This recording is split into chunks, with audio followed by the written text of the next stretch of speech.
casos de câncer na infância são mais agressivos do que entre os adultos. E segundo estimativas do Instituto Nacional do Câncer, cerca de 12 mil novos casos de câncer infantil são registrados a cada ano no Brasil. E para a gente conversar sobre esse assunto hoje, nós temos aqui a professora doutora Liliane Faria da Silva, da Universidade Federal Fluminense, e a enfermeira Amanda Daniele Rezende, do Instituto Nacional do Câncer, que é mestranda do mestrado profissional em enfermagem aqui da universidade. Agradeço a presença de vocês aqui no programa. Tem aqui uma pergunta inicial para a gente começar a discutir. Quais são os tipos de câncer mais comuns na infância? Bom, eu acho que antes da gente falar dos tipos mais comuns, é importante reforçar a questão dele ser mais agressivo comparado aos cânceres que acometem os adultos. Ele é considerado mais agressivo porque ele tem um rápido crescimento, então o período de latência ele é curto, ou seja, aquele período em que a criança começa a apresentar algum sinal até ter o diagnóstico, mas por outro lado ele responde melhor ao tratamento exatamente porque ele se desenvolve mais rápido, então as células estão sempre se desenvolvendo e aí com isso eles respondem bem ao tratamento. Então é verdade que uma criança tem mais chances de se recuperar de um câncer? Depende do tipo de câncer, mas de um modo geral a chance de cura gira em torno de 70%. Então é uma boa chance de cura desde que diagnosticado precocemente. Eu acho que a gente vai ter uma oportunidade de falar um pouquinho melhor sobre isso. Com relação aos tipos mais comuns, são em primeiro lugar a leucemia em países desenvolvidos ou em desenvolvimento. E no Brasil a gente tem então primeiro leucemia, depois os linfomas e os tumores do sistema nervoso central, que são vários, né? Classificados como sistema nervoso central. Interessante. Como os pais podem observar alguns sinais no seu filho de alerta para que pareça alguma coisa relacionada ao câncer ou que seja o câncer? De fato, os familiares eles têm papel fundamental, porque dificilmente o câncer infantil ele é diagnosticado em uma consulta de rotina, aquela consulta que a família leva ao pediatra para acompanhar o crescimento e desenvolvimento. Os familiares eles percebem alguma coisa diferente na criança, e esses sintomas eles são muito inespecíficos, eles são comuns a outras patologias, mas podem ser febre, uma febre persistente, sem explicação, pode ser aumento, alguma massa pelo corpo, aumento dos gânglios no pescoço, nas axilas, dor de cabeça, né, que é a cefaleia com vômito, especialmente na parte da manhã, alguns hematomas, petequias, enfim, eles são inespecíficos, né? E o que chama a atenção dos familiares é a persistência desses sinais e sintomas, o que faz com que eles busquem atendimento várias vezes até então, conseguir o diagnóstico. A continuação desses sintomas, a persistência deles é que faz com que leve a criança até o médico e aí na avaliação acaba percebendo se é ou não, né, um câncer. Exatamente. Interessante. Na verdade, como essa questão da detecção precoce ela é primordial para que se tenha a chance de cura na criança, porque para alcançar esse 70% até 90% no caso das leucemias de cura, é muito voltada à detecção precoce.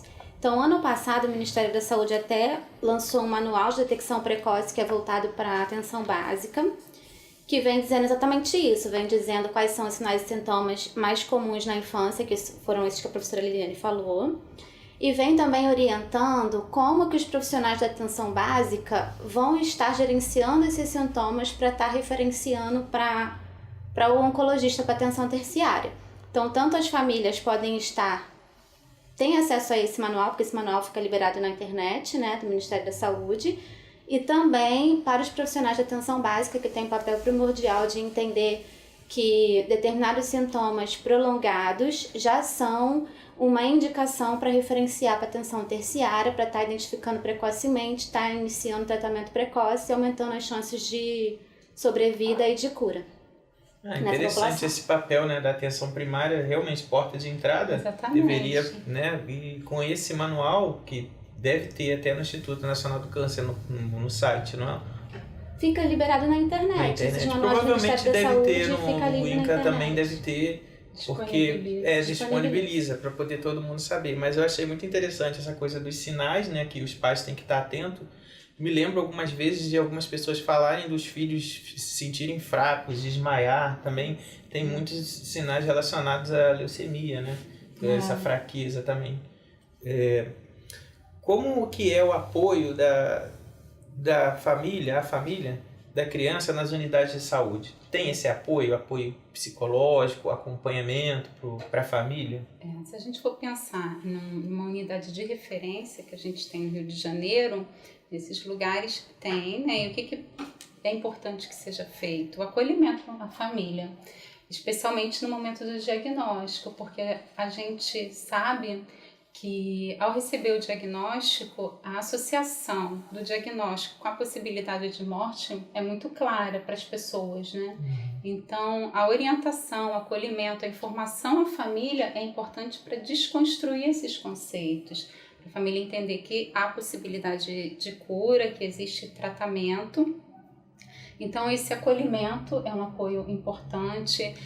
Favorecer troca de experiência entre os familiares é importante também, mas essa troca de experiência ela precisa ser mediada pelo profissional, porque nessas trocas os familiares podem achar semelhanças entre os tipos de câncer e a gente precisa esclarecer que tem tipos diferentes, fases diferentes, a resposta individual da criança ao tratamento.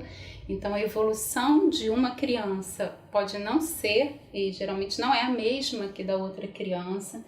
Então, em termos de apoio, a questão do acolhimento, a questão das orientações, informação. A equipe multidisciplinar, no caso, multidisciplinar, né? Psicólogo, enfermeiro, exatamente. médico. Um profissional sozinho não dá conta de todas essas questões, né? E principalmente deixar claro dentro das instituições a importância do encaminhamento precoce para a unidade de cuidados paliativos, exatamente para que esse acompanhamento psicológico, social, espiritual dessa família e dessa criança seja feito de forma mais efetiva, que também dentro das instituições a gente percebe um determinado atraso nesse encaminhamento, mas a gente já sabe que esse encaminhamento deve ser feito ao diagnóstico, todas as crianças devem ser encaminhadas precocemente a esses cuidados. E, assim, a gente sabe que o tratamento ele é muito pesado, né, em alguns casos. A gente teve até um outro programa que a gente falou sobre câncer aqui. Hoje o convidado até expôs sobre as novas drogas, que o tratamento não é como antes. Mas a gente mesmo assim ainda sabe que tem aquela coisa que dependendo do medicamento, né, vai cair o cabelo. Mas aí eu queria saber de vocês quais as estratégias utilizadas para poder amenizar esse processo de tratamento nas crianças, né? Tem alguma coisa? O que é feito? Na verdade, você falou da questão da queda de cabelo, da alopécia. Esses efeitos, eles acontecem porque a gente não consegue um quimioterápico que ele atue somente nas células que estão doentes, né? Ele atua nas células que estão em crescimento, rápido crescimento. E entre essas células, tem as células responsáveis pela questão do sangue, né? Da pele. Então, esses efeitos do cabelo, esses efeitos, eles acontecem. O que é importante? O esclarecimento, buscar na criança estratégias que ela possa utilizar para amenizar esse impacto, se ela desejar, né? Tem meninas e meninos usam boné, peruca, lenço, enfim. E outro aspecto importante, que hoje em dia já evoluiu bastante, é o controle dos sintomas. Dor, náuseas, a questão da fraqueza, todos esses sintomas eles podem ser controlados. Não quer dizer que a criança não vai sentir, mas sente menos do que há alguns anos. E outra questão também que desde o início do tratamento é importante um cuidado para que a criança, dentro das possibilidades dela, consiga manter as atividades, brincar. A criança, ela, sendo orientada, ela enfrenta melhor o tratamento, estimular estratégias de enfrentamento positivas. É isso que eu ia te perguntar, mas eu não sei se a Amanda vai complementar com mais alguma coisa. Nessa parte lá no INCA, como que você vê essas crianças com esses sinais do tratamento, né? E como que você vê lá, como que a família encara, como que a criança é tratada para enfrentar isso? A professora Eliana até coloca, mas o que você vê lá na prática? Porque eu sei assim que tem brinquedoterapia, que tem algumas brincadeiras que são feitas, né? Os doutores da alegria, como é que funciona isso? Os doutores da alegria é uma coisa assim meio que voluntária, né? O voluntariado, que às vezes as pessoas vão lá e de forma espontânea fazer esse trabalho com as crianças. Mas da instituição mesmo, o que a gente tem hoje em dia é tentar manter a criança na escola, como a professora falou, com todas as suas atividades. Nós temos uma professora que trabalha lá. Então, as crianças que estão em condição, que estão em idade escolar, ela entra em contato com as escolas, tenta manter o currículo escolar para a criança não perder o ano e não se sentir atrasada, né, prejudicada de alguma maneira. Tem a brinquedoteca, que fica livre para as crianças poderem brincar, e tem uma terapeuta ocupacional também, que para as crianças que estão na enfermaria têm condição de participar. Tem esse trabalho também com as brincadeiras. Tem dispositivos eletrônicos como videogame, tablets, notebooks, também são disponibilizados para algumas crianças que têm condições e sem ter necessidade de estar utilizando para distração, né? Mas principalmente até para a criança estar disposta a brincar, a estudar e a participar dessas atividades, o primordial é estar trabalhando com a detecção precoce dos sinais e sintomas para a gente entrar com o tratamento precoce antes que ela venha desenvolver, que a gente já sabe que tem uma predisposição a ter enjoo, se tem uma predisposição a ter fadiga, a gente já tenta trabalhar precocemente para que a criança venha desenvolver mais tardiamente ou não desenvolver esses sintomas que possa estar tendo um caminhar melhor durante o tratamento. Então, é interessante não tirar a criança da rotina de ser criança, Isso, mesmo ela em tratamento. exatamente. Né? Então, esse é a chave, né? A chave. A resposta para... Então, agora a gente vai para nossas perguntas por e-mail. Se você tiver perguntas por e-mail, basta saber saúde@gmail.com. Então, temos aqui a primeira pergunta da Laura de São Gonçalo. As crianças costumam entender o processo de doença pela qual elas estão passando? A questão da compreensão da criança varia de acordo com a idade, né, e fase de desenvolvimento. As crianças, os bebês, né, os lactentes, até aproximadamente 2 anos, eles têm uma compreensão mais limitada do que acontece ao entorno, né, comum para a fase de desenvolvimento deles. Mas a partir da idade de 2 anos e até as crianças maiores, os escolares, eles conseguem compreender bem o processo que eles estão passando. Então, pensando nisso, a gente precisa buscar estratégias para orientar as crianças, para explicar sobre o tratamento, para explicar sobre os procedimentos, sobre a doença, em uma linguagem apropriada. Então, o profissional ele deve também conversar com a família para que a criança não seja enganada, né, que ela seja orientada numa linguagem apropriada. E como já foi falado, né, qual a linguagem da criança? Brincar. Então, a gente pode utilizar bonecos, brinquedos para mostrar para a criança o que acontece no corpo, pode criar histórias, envolver... E ela ali nesse momento pode até contar as historinhas que está acontecendo com ela, né? Exatamente o que eles fazem. Pode contar uma história e nessa história envolver uma criança que possa estar passando por um processo de adoecimento. De um modo geral, as crianças elas querem saber, né? E as crianças maiores... em idade escolar, as crianças que já são alfabetizadas, elas têm a necessidade de uma orientação mais concreta.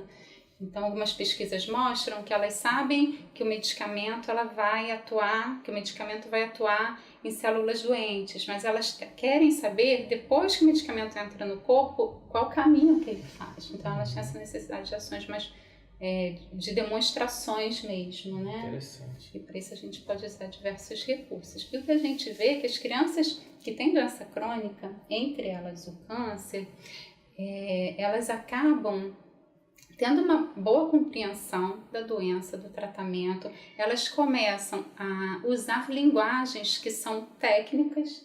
Então, às vezes a gente se surpreende quando elas falam, verificar meus sinais vitais, ver estou neutropênico. Então, são palavras técnicas que eles vão se apropriando. Então, a gente tem uma outra pergunta do Rômulo de São Gonçalo. Quais são os fatores que mais dificultam o diagnóstico do câncer em crianças? Exatamente o que a professora já falou, que os sinais e sintomas que aparecem nas crianças geralmente são comuns às outras doenças específicas da idade. Aí acha que é uma gripe, né? Isso, Exatamente. acha que é uma gripe, apareceu com uma mancha no corpo, acha que a criança se machucou, porque a criança está acostumada a brincar, isso geralmente acontece. Então existe essa dificuldade, mas o que é orientado e está até especificado nesse manual que eu coloquei, que foi disponibilizado no ano passado pelo Ministério da Saúde, é que qualquer sintoma que a criança apresente que ultrapasse 2 semanas, 15 dias, deve ser investigado de uma melhor maneira e deve ser isolado o câncer. Deve-se pensar em câncer e fazer um diagnóstico diferencial, né? E nesse momento pode-se realizar o diagnóstico. Então, o que dificulta geralmente são os sinais e sintomas parecidos com o de outras doenças. Uma pergunta do Douglas de Niterói: por que algumas crianças utilizam máscaras? Então, essa é uma dúvida comum, né? Todo mundo vê as crianças que têm câncer com máscara. E essa pergunta é bem interessante, que a primeira coisa que a gente precisa deixar claro é a criança está se protegendo, né? Então ela não está com nada, na maioria das vezes, que possa contaminar outras pessoas. Por que ela usa? É importante. Por que ela usa máscara? Porque alguns tratamentos, como a quimioterapia, tem fases do tratamento, como também transplantes de medula óssea, tem fases do tratamento que as defesas do organismo da criança, elas ficam diminuídas. Então a criança fica com maior propensão de adquirir doenças, viroses. Então nessas fases ela deve evitar lugares fechados com muitas pessoas. E como ela tem maior risco de ter alguma outra doença, ela fica com a máscara para se proteger, na verdade. Então, isso é interessante porque o que acontece? Se a pessoa for visitar alguém que está no hospital, ela também tem que tomar algumas precauções, né? Lavar as mãos. Evitar visitar se estiver doente, né? Se estiver com alguma virose, alguma gripe. Segura um pouquinho para visitar depois. E não só, e é importante, porque às vezes a criança que você vai visitar, ela não está neutropênica, ela está em outro momento do tratamento, ela pode estar internada para fazer diagnóstico, mas tem outras crianças também, né, que às vezes ficam perto, então a gente precisa, pessoa doente, não é o momento para visitar. Se você pode levar alguma coisa para assistir. Exatamente. Não, porque assim, até falei das mãos, um ato de higiene mesmo, mas a gente pode também, de certa forma, entrar em contato com algum vírus ou bactéria de alguém gripado, né, num ônibus, ou encostar em alguém, né, e também levar. Porque a gente sabe que quimioterápico mata muita coisa, mas se a pessoa não estiver fazendo quimioterapia, ela estiver nesse momento, né, que a professora Liliane coloca ela para a quimioterapia, mas o sistema imune está baixo, né? As defesas dela estão fracas. Precisa de um tempo para se recuperar. Tem uma pergunta aqui da Fátima. Se a criança estiver em casa após tratamento, quais os cuidados que devemos ter? Bem, em casa após tratamento pode ser nos intervalos das quimioterapias. Na verdade, o tratamento do câncer é bem longo, geralmente dura anos. E nesse intervalo a criança tem períodos de internação e períodos de alta em casa várias vezes, né? E essas crianças que estão em casa, a família tem que estar muito bem orientada, porque se ela tiver nesse período de neutropenia, de baixa na imunidade, o que precisa ter cuidado é tudo que possa estar levando a alguma infecção para essa criança. Alimentos crus devem ser evitados, então tudo deve ser muito bem cozido, porque se tiver alguma bactéria, alguma coisa, vai ser eliminado no cozimento. A água tem que ser filtrada ou fervida ou mineral. Deve-se evitar contato com pessoas doentes. Deve-se evitar qualquer tipo de brincadeira que possa causar algum ferimento. Então, Amanda, as crianças elas vão para casa em algum período do tratamento que está com baixa de defesas do corpo? Sim, elas vão para casa se elas estiverem se sentindo bem no momento. Muitas crianças cursam todo o tratamento sem precisar de internação.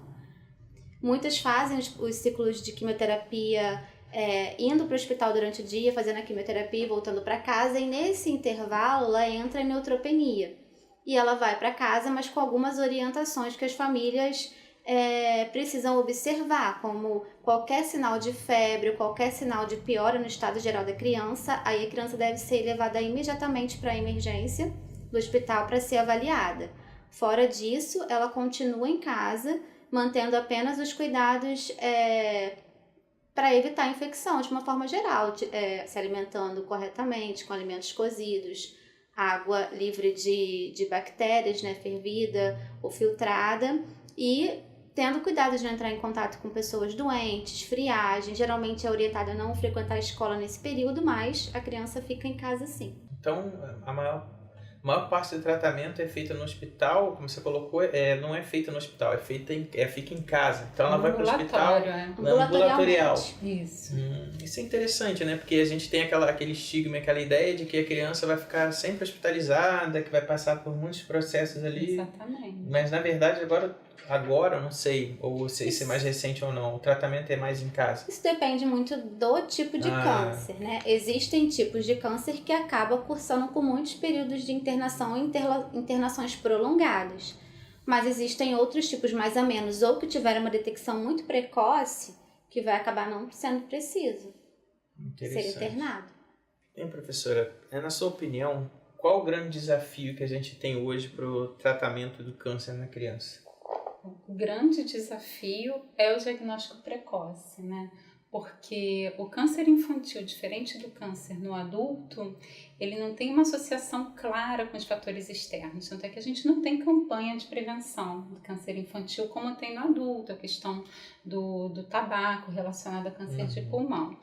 Então, o diagnóstico precoce é um desafio. Então, os profissionais da atenção básica, eles precisam ter uma qualificação para conseguir identificar essa suspeita de câncer e encaminhar, e isso faz com que o prognóstico seja melhor para a criança se for diagnosticado precocemente. E Amanda?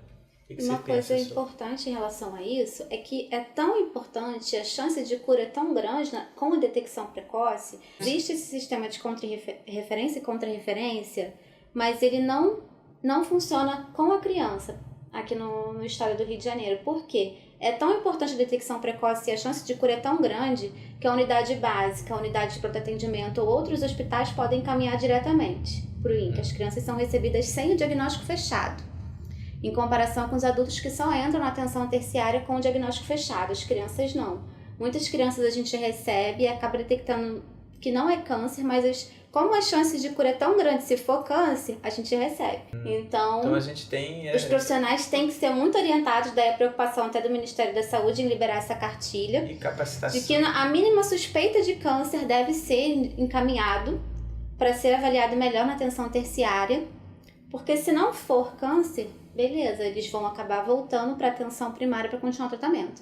Mas se for câncer, a chance de cura vai ser muito grande, porque vai estar detectando precocemente essa criança. Então, da importância realmente de conscientização, porque os profissionais, de uma forma geral, os pediatras, enfermeiros de atenção básica, ninguém pensa em câncer na criança.